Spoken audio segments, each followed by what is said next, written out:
Hello and welcome to another episode of Writing an Effective Statement of Purpose for Graduate School.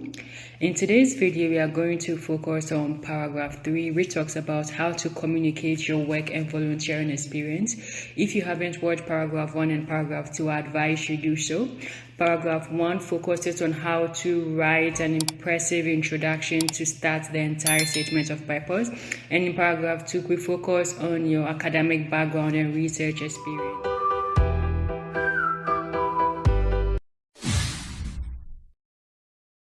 So without wasting much time, let's look at what paragraph 3 entails and how do you tackle this aspect of your statement of purpose. So we know of the ingredients of the body of the SOP, and as I initially said, we'll be focusing on your work and volunteering experience. In this part, you should focus on relevant work experience that aligns with your academic and research interest. And when I say relevant, you might have done so many things in life. Unfortunately, you can't write everything in your statement of purpose. You need to look at the ones you think are strong enough to make you a competitive candidate for that particular program. And this is the one you should focus. To make this part very easy, when you are writing with respect to your work and volunteering experience, you are going to consider 3 things.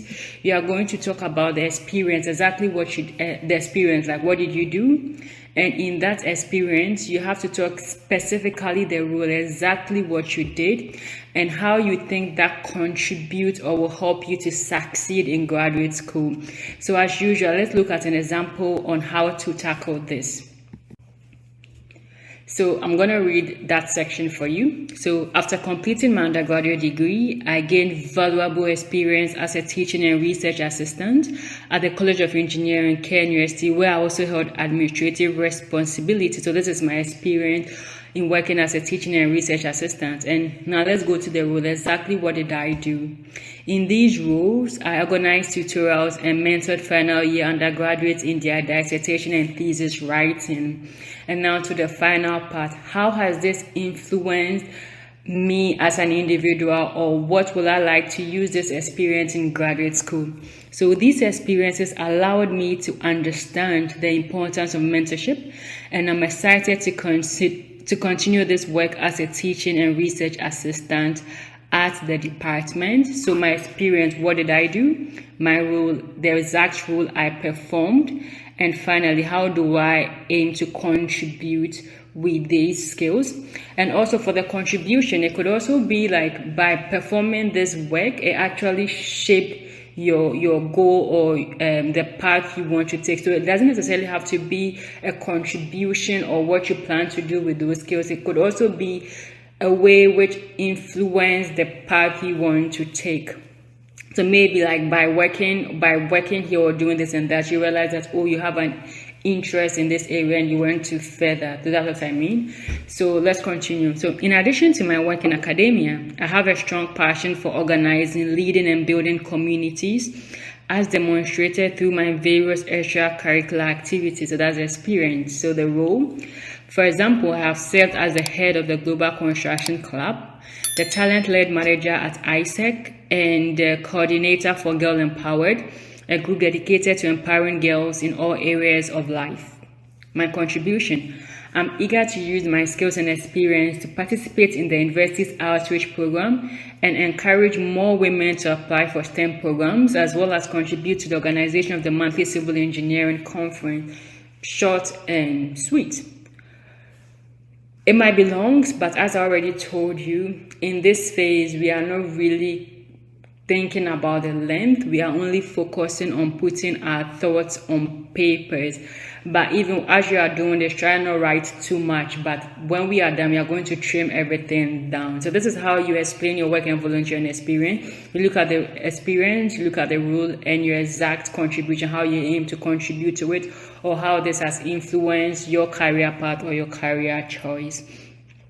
So as usual, let's look at the admission committee notes. So the positive points is Barbara has interest in academia and evidenced by her experience as a teaching and research assistant and eagerness to continue at the university. She also has interest in mentorship and helping others, as demonstrated by her involvement in organizing tutorials and mentoring final year students. She's also interested in extracurricular activities, and this has given her some leadership abilities, and also interested in building communities. Her strong commitment to furthering the goals of the department and the field as a whole, due to her interest in participating in the department's outreach activities and conferences. One thing you should realize is being abroad or studying abroad, they are very much interested in how much you are willing to give to others. So this is something that is very important to really highlight it in your work. You might not have done any voluntary activities, but just sit down and reflect, and you realize that even sometimes, like even in school, what I used to do was I used to organize after school work even for my mates, and that could be considered as extracurricular activities. You have done something in your life where you gave back to society or you gave back to others. So this is the time you have to reflect and use this. So I've given some questions that will help you brainstorm to be able to write better this section. There are so many questions, you don't have to answer all, but you have to look at which one works for you and it could help you write this part. I'm not going to go over these questions with you, so when you get to this part of the video, you could pause and read, and this should help you write yours. Paragraph 3 of your statement of purpose. So they are like 2 pages. There's also this part, so just pause the video as I said and read through, and let this help guide you in writing this section. So if you've got questions, as usual, leave it in the comment section. If this video was helpful, let me know. If you haven't yet subscribed, kindly do so and share with your friends and family or anybody who will find this video useful. Hear from me again. Bye.